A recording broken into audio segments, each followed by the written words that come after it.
Bonsoir à tous, bienvenue dans Au Quotidien. On est très heureux de vous retrouver ce soir avec Laure Girard à la présentation. Bonsoir Laure. Bonsoir à tous, bonsoir Anthony Piton.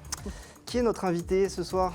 C'est André Jeunet de l'association Soleil du Loir qui vous propose d'être acteur de votre installation de panneaux photovoltaïques et de faire des économies, pourquoi pas. Ça se passe dans la vallée du Loir, sartoise, et on en parle dans ce journal. Et on reçoit Pierre Grondin dans la suite. Président du Rotary Club Le Mans-Scarron pour une conférence importante sur le thème de la croyance religieuse, de la paix et de la tolérance, organisée le 26 novembre, salle des concerts au Mans. Tout ça, ça sera juste après l'actu qui démarre tout de suite.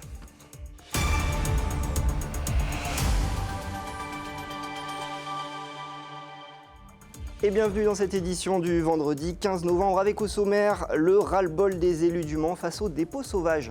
Des incivilités qui ne passent plus. La ville souhaite renforcer le principe de pollueur-payeur dans ce type de dossier. Les explications dans ce journal. Et puis direction Montval-sur-Loire pour une dictée géante et pour le moins amusante, organisée par la radio associative Contact FM. Et on commence face aux dépôts sauvages. Et aux dépôts illégaux de déchets qui se multiplient. La collectivité souhaite traquer et verbaliser les auteurs. Des caméras nomades vont être mises en place pour tenter d'identifier les délinquants de la propreté. Le reportage d'Anthony Piton. Au milieu de ce quartier au sud du Mans, une décharge à ciel ouvert. Depuis cet été, les déchets déposés illégalement s'amoncellent sur ce parking privé, juste derrière l'ancien magasin Action. On a trouvé le nom du propriétaire, donc on lui a, le maire président lui a envoyé un courrier, une mise en demeure de prendre toutes les mesures nécessaires en lui disant qu'on va nettoyer, mais bien évidemment c'est lui qui paiera la facture, et puis qu'il prenne les mesures nécessaires pour l'avenir, qu'on n'ait pas à retrouver ça, qui ferme le temps, qui reloue son espace, mais c'est à lui de trouver la solution, c'est pas à nous. Et ce dépôt sauvage est loin d'être le seul. Selon les élus, ce type d'incivilité se multiplie, parfois même autour des points d'apport volontaires. Alors face à ce fléau, la municipalité va se doter de caméras nomades. Objectif, traquer ceux qui jettent leurs déchets en pleine ville. C'est-à-dire nomades dans le sens où on pourra les déplacer régulièrement. Elles resteront 15 jours ou un mois à un endroit, 15 jours ou un mois à un autre endroit. Ce qui nous permettra d'identifier les personnes qui réalisent ces dépôts sauvages et donc de procéder à leur verbalisation ou à leur sanction puisqu'il s'agit de délits. Un délit puni de 1 500 € d'amende, voire même de 3 000 € pour les entreprises. Les caméras nomades auront vocation à surveiller des terrains publics comme privés. Les enquêteurs ont réussi à ouvrir la cage aux oiseaux. C'est ce qu'indique la procureure de la République du Mans dans un communiqué. Une véritable enquête au long cours entre la gendarmerie et l'Office français de la biodiversité a permis de démanteler un réseau de trafic d'oiseaux en Sarthe, dans l'Orne, en Loire-Atlantique, dans le Maine-et-Loire et dans la Nièvre. Mais à l'origine de ce trafic de capture et de revente d'oiseaux tels que le chardonneret élégant, des espèces protégées, eh bien, se trouve un couple de Sartois qui a été arrêté mardi 12 novembre et qui sera bientôt présenté devant le tribunal correctionnel du Mans avec un troisième individu pour les faits d'enlèvement et de capture illicite d'une espèce animale non domestiquée. Des délits passibles de 3 ans d'emprisonnement et 150 000 € d'amende. Dans ce dossier, 9 personnes ont été interpellées en tout. Et on vous montre des images spectaculaires, celles d'un accident entre un tramway et une voiture. C'était ce jeudi, un peu avant 20h, sur le pont Gambetta, au Mans. Une voiture est entrée en collision avec une rame qui se dirigeait vers l'université, nécessitant l'intervention des pompiers. Le nez du tramway est bien amoché, vous le voyez, la voiture également. Une personne a été légèrement blessée. Le trafic était interrompu environ une demi-heure sur la ligne T1. On parle maintenant d'une opération solidaire. Elle avait lieu ce vendredi et se prolonge même ce samedi. La collecte annuelle dans le cadre de l'opération Sac à dos dans les supermarchés Carrefour, avenue Olivier Euzet et Chasse Royale. Le but est toujours le même, collecter des produits culturels, festifs, d'hygiène et de chaleur pour créer des sacs qui seront remis aux sans-abri. Il s'agit de la 7e édition en Sarthe. Environ 400 sacs à dos ont été conçus et distribués depuis le début de l'opération grâce aux bénévoles. On écoute Martine Gaboyer, présidente de la fédération AMR de la Sarthe, sur le sujet. Ces sacs à dos, nous avons le plaisir de les voir dans la rue, sur le dos des personnes, mais ils sont très très reconnaissants. Et nous sommes étonnés aussi de la reconnaissance des donneurs qui, le jour de la collecte, nous disent merci pour ce que nous faisons, alors que nous le faisons très humblement et très naturellement, avec beaucoup de plaisir, mais nous avons des remerciements. Et nous sommes aperçus que des gens qui ont des moyens certainement pas très élevés donnent et avec un réel plaisir et toujours avec le sourire. Et n'oubliez pas qu'il sera encore possible de donner toute la journée de samedi au supermarché Carrefour, avenue Olivier Euzet et Chasse Royale. On passe à notre invité, André Jaunet, le président du Conseil de développement du Pays de la Vallée du Loir et vice-président de l'association Soleil du Loir. Merci d'être avec nous sur ce plateau. Alors, les deux entités dont Anthony vient de parler proposent depuis 2 ans des achats groupés de panneaux photovoltaïques que vous pouvez faire installer ou installer vous-même pour réduire les coûts, en mode collaboratif, donc avec les autres membres de l'association qui échangent notamment leurs compétences. Et ça marche puisque, André, l'association grandit. Oui, c'est une magnifique histoire. On est très heureux d'être dans cette histoire. On a voulu associer le grand public, mais de manière active et responsable, à ces questions de lutte contre le réchauffement. Et donc, sans faire de prêche, sans faire d'idéologie, etc. On propose aux gens simplement de visiter des maisons en proximité, des maisons équipées en solaire, des maisons qui sont équipées de diverses manières. Et ces gens se rencontrent, discutent, progressent, etc. Et on a les gens répondent très, très largement à ces invitations. Là, on a 2 visites, une demain et une lundi.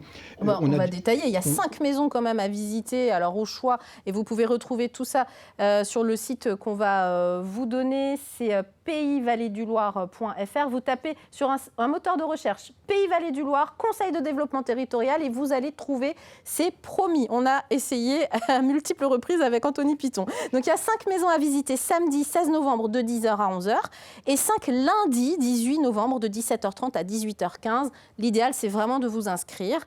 Mais il y a aussi une conférence débat, parce que l'idée, c'est toujours de mutualiser et toujours de miser sur l'intelligence collective. Bien sûr.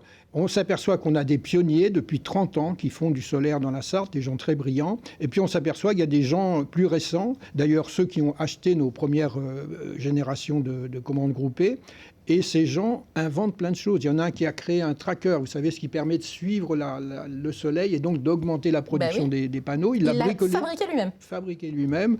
Il y en a qui alimentent leurs voitures. Enfin, il y a plein de solutions qui sont inventées par les habitants. Et nous, on est très heureux de ça parce que notre idée, c'est de mettre les habitants en rencontre, en action, de leur apporter des connaissances et de les laisser faire. Et ils produisent des choses magnifiques. Et donc, on a beaucoup de curiosité, beaucoup de questions.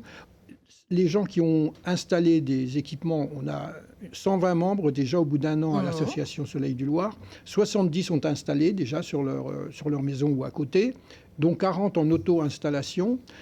Ces gens, ils montrent aux autres et ils échangent entre eux sur un groupe WhatsApp. Ils échangent des solutions, etc. On les voit, on avait été faire un reportage quand vous aviez réceptionné un lot de panneaux, justement, achetés collectivement, parce que le but du jeu, c'est de réduire les coûts aussi. Absolument. Acheter collectivement, mais avec des commandes groupées, personnalisées. Oui. Je veux dire, chaque personne a une commande particulière et les gens sont ensemble pour recevoir les panneaux, discutent avec le fournisseur, avec les plus anciens, etc. Et donc, il y a l'idée de coapprendre comment traiter ces questions de production d'énergie, de sobriété, etc. Et puis avec des projets nouveaux aussi, on a créé une société pour envisager de faire des champs de panneaux. Donc ça progresse aussi. On aura très rapidement, je pense, des projets à proposer.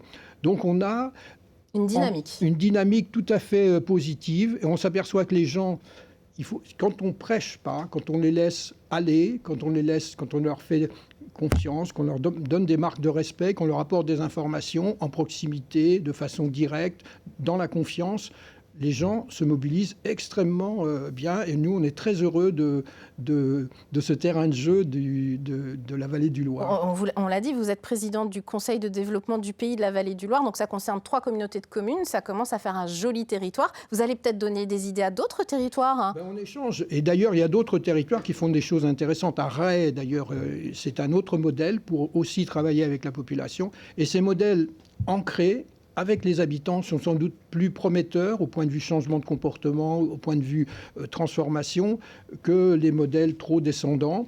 Et il n'y a pas de trèche, comme vous le disiez. Oui, et puis chaque territoire va avoir des problèmes particuliers avec les transformations attendues de climat, etc. Donc il faut qu'on apprenne à être apprenant, si je puis m'exprimer ainsi, qu'on apprenne à gérer ensemble, à apprendre, à tâtonner. On doit apprendre tout au long de la vie et davantage encore quand les choses bougent beaucoup. On adore vous écouter, André. La technique bouge, le climat bouge et donc les territoires doivent apprendre à s'adapter. Conférence débat, je le disais, donc c'est lundi 18, de 18h30 à 20h pour aller encore plus loin. Même si vous êtes allé visiter la maison d'un particulier, vous pouvez y participer, il n'y a pas de problème. Ça se passe salle du Conseil à Vasse, mais il y a un relais visio, et ça c'est malin, à la Flèche, salle Argance, espace Virlogeux, et à Ivry-le-Paulin et à Flé, salle du Conseil. Donc multi-visio pour permettre au plus grand nombre d'échanger et de ne pas rester tout seul devant sa webcam à la maison. Voilà, c'est l'intelligence collective. On a des thèmes d'intervention avec des spécialistes qui sont d'ailleurs des gens du territoire, comme l'évolution du prix de l'électricité, comme les batteries, comme les routeurs. Les routeurs, c'est ce qui permet de diriger l'électricité produite, par exemple pour orienter le surplus vers un chauffe-eau, etc. Et donc, les gens vont pouvoir entendre ces témoignages de pratiquants d'élite et puis échanger entre eux. Et on pense qu'on va encore progresser beaucoup. Merci de nous avoir apporté autant de chaleur et de lumière, André, sur ce plateau. Merci à vous. Merci LMTV. Et ça aussi, c'est de l'énergie collective, toujours dans la vallée du Loir, direction Montval-sur-Loire pour une dictée géante. Je suis sûre qu'André aurait aimé participer à cette dictée organisée par la radio associative Contact FM. 80 personnes y ont participé. Un événement qui vient clore une année d'émissions autour de l'orthographe et de la langue française. Quelle bonne idée. Colin Ancel. Top. Bienvenue sur Contact FM pour la grande dictée. Sur Contact FM, cette année, on fait la part belle à l'orthographe. Une dictée en direct sur la radio du sud du département et en présentiel pour 80 participants, des jeunes. Ça met un peu d'ambiance, ça fait stresser, voilà. Et des membres extérieurs. Nous faisons déjà une dictée tous les mois, donc c'était l'occasion. Ça permet de se remémorer des souvenirs? Oh que oui, bien lointains, mais ils sont bien présents quand même. La dictée, un extrait de Madame Bovary, pas facile pour tout le monde. À la base, moi je suis dyslexique et dysorthographique et je suis venu ici pour pas faire les cours. Mais je pense que je peux réussir. Cet événement est très important pour Contact FM et surtout pour le dossier FSER qui sert au financement des radios associatives. C'est notre temps fort en fait sur l'émission qu'on avait fait Attention sans faute. Donc du coup le but c'était d'organiser une dictée pour voir les défauts et les lacunes qu'il y avait avec les élèves d'aujourd'hui. Preuve de l'importance de ces radios associatives locales, un échange générationnel et culturel. Nous, on est toujours de l'ancienne école et je pense que même avec l'ancienne école, il y a beaucoup de choses à apprendre et de la part des jeunes qui bafouent un petit peu la langue française par des écritures sur des SMS qui ne correspondent plus à grand-chose. Une fois la dictée finie, il est l'heure de la correction. Pour ceux qui l'auraient manqué, rendez-vous ce samedi de 17h à 18h sur Contact FM 99.3 ou en podcast sur le site de la radio. Monsieur aussi, trop fort. Vous savez à quel point on aime le ping-pong sur LMTV. On parle des filles du Mans Sarthe Tennis de table qui s'adjugent leur premier point, mais comptent 5 défaites en 5 matchs de Pro A. Et tous les matchs se sont disputés à la belle. Contre Argentan, Le Mans est passé tout près de sa première victoire. C'est la recrue japonaise Haruna Sugita qui remporte le premier match des Sartoises derrière Ekaterina Fischer par 2 fois. Et Lee Sanson s'incline en 5 manches. Défaite cruelle 3-1. Prochain match pour Le Mans ce dimanche à Poitiers, puis mardi à domicile contre Saint-Denis. Allez, on croise les doigts. Et puis le premier abandon du Vendée Globe, il est mayennais. Oui, une pensée pour le skipper Maxime Sorel sur VNB Montbana Mayenne qui a pris la décision d'abandonner ce vendredi à la mi-journée. Depuis le 2e jour, sa cheville enflée à la suite d'un choc alors qu'il tentait de réparer ses problèmes de hook et de rail de grand voile. Il s'agit du premier abandon après 5 jours de course. Une grosse pensée pour lui. C'est la fin du JT, une petite pause, la météo et puis on se retrouve tout de suite pour la suite.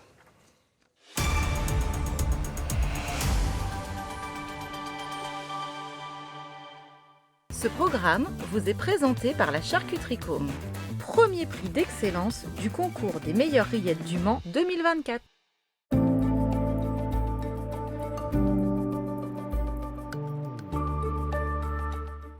Bonjour à toutes et à tous, merci de nous retrouver pour ce nouveau bulletin météo. La situation pour cette soirée de vendredi s'annonce très calme sur l'ensemble du département, à l'image des jours précédents, avec un ciel chargé en nuages. Les températures afficheront 7 degrés au Mans, nous aurons 6 petits degrés à Mamers, il fera 8 à Saint-Calais, 8 à Montval-sur-Loire, 8 à La Flèche, encore 7 degrés à Sablé-sur-Sarthe. Pour votre samedi matin, le temps restera toujours très calme, dominé par les hautes pressions. Le soleil sera timidement présent aux côtés de très nombreux nuages et les températures, regardez, seront froides avec 1 petit degré seulement à Saint-Calais au lever du jour. Nous aurons 3 degrés à Mamers, il fera 4 au Mans, 2 degrés à Montval-sur-Loire, 2 degrés à La Flèche, 2 degrés à Cieux-le-Guillaume ou encore 3 à Sablé-sur-Sarthe. Pour ce qui est de votre seconde partie de journée, côté ciel, les conditions météo resteront exactement les mêmes. Toujours un soleil timidement présent, beaucoup de nuages mais qui seront sans conséquence. Les températures, quant à elles, afficheront 8 degrés au Mans. Nous aurons 8 à Mamers, 9 degrés à Montval-sur-Loire, 8 degrés à Saint-Calais, 9 à La Flèche, encore 8 degrés à Sablé-sur-Sarthe.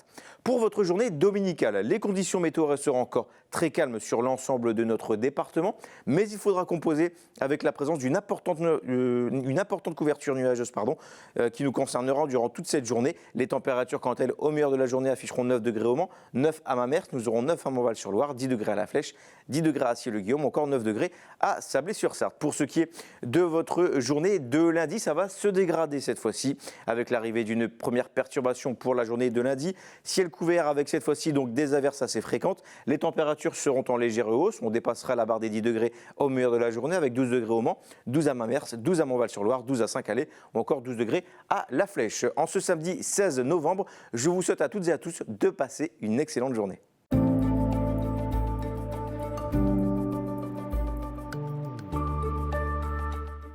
Ce programme vous est présenté par la Charcuterie Côme, premier prix d'excellence du concours des meilleures rillettes du Mans 2024.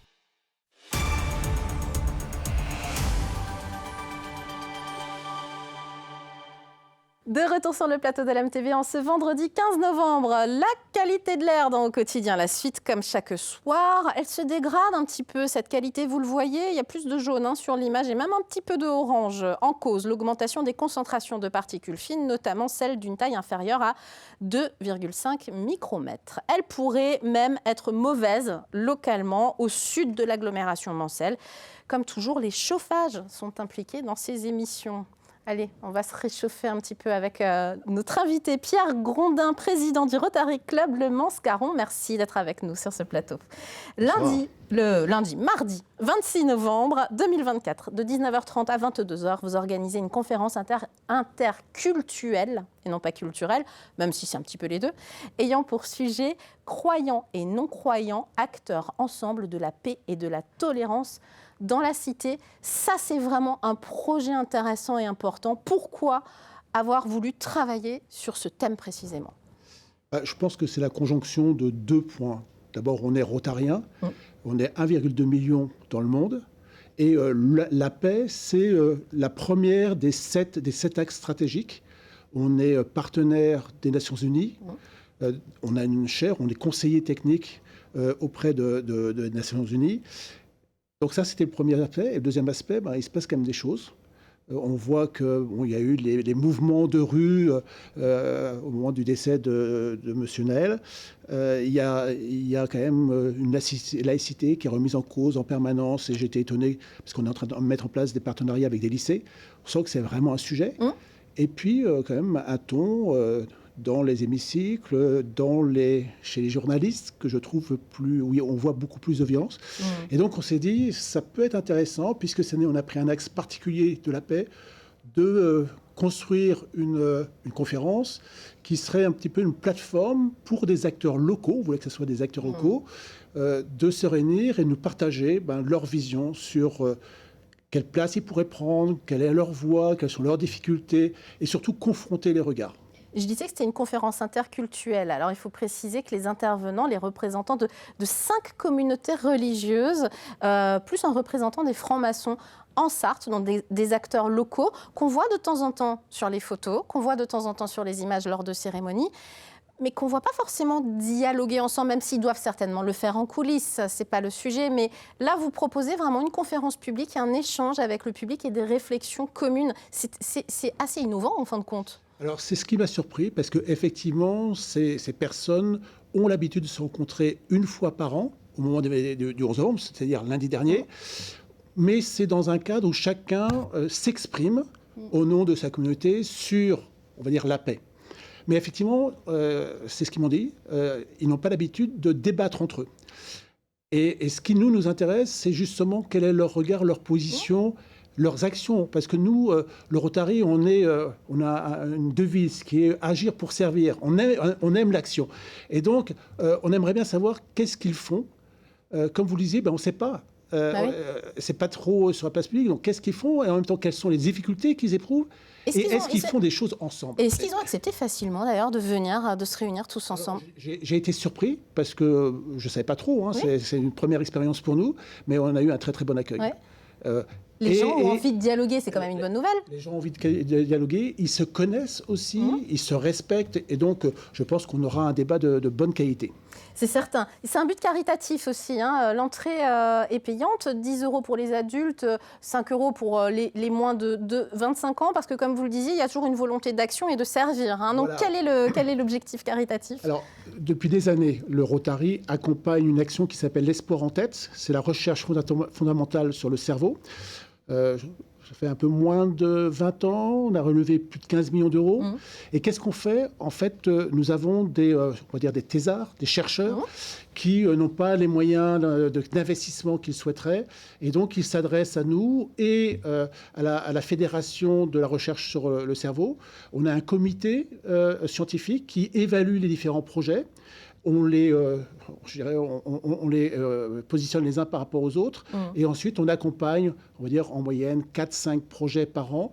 Ce sont des investissements très lourds sur de la recherche fondamentale, avec une condition pour le thésard, qui est que ce qu'on lui met à disposition, il doit le laisser disponible, ouvert pour d'autres chercheurs s'ils en avaient besoin. Donc là aussi, il y a une notion de... On s'aide, on partage. Et d'intelligence collective. Et je suis sûre que ça va être absolument passionnant. Rendez-vous le 26 novembre de 19h30 à 22h. Donc, on l'a dit, c'est à la salle des concerts du Mans. Mais il faut s'inscrire, c'est mieux de s'inscrire, sur helloasso.com. Mon conseil, vous allez sur n'importe quel serveur de recherche, vous tapez Helloasso conférence interculturelle Rotary Le Mans, vous allez trouver la page, ça va être hyper facile. Pas d'inquiétude, et sinon vous passez un coup de fil à LMTV. Merci mille fois d'être venu nous parler de ce beau projet nécessaire en ce moment, le dialogue toujours au cœur du Rotary et l'action. Merci bien. Merci. Et bon week-end. Dans le JT de lundi, Denis Pinault, président de la FDSEA Sarthe et agriculteur, nous dira pourquoi il ne veut pas des accords du Mercosur avec les pays d'Amérique latine. Il prévoit d'ailleurs une manifestation dans les rues du Mans lundi soir à partir de 20h. Et puis dans la suite, nous évoquerons un concert caritatif au profit de l'association Children of the Sun, présidée par Nelly Bélanger, au profit des enfants éthiopiens. Elle sera accompagnée, vous le voyez à l'image, par Frédéric Zetoun qui offre ce concert au profit de cette association. Ce sera le 1er décembre prochain. Mais tout de suite, c'est vendredi, c'est Aurélien Caillos avec ses Sartois du web et avec un certain Philippe Candeloro ce soir. Dites-moi, du beau monde, je vous en dis pas plus, c'est la surprise dans les Sartois du web. Le journal, vous le retrouvez en direct lundi à 18h30. D'ici là, passez un très bon week-end sur LMTV.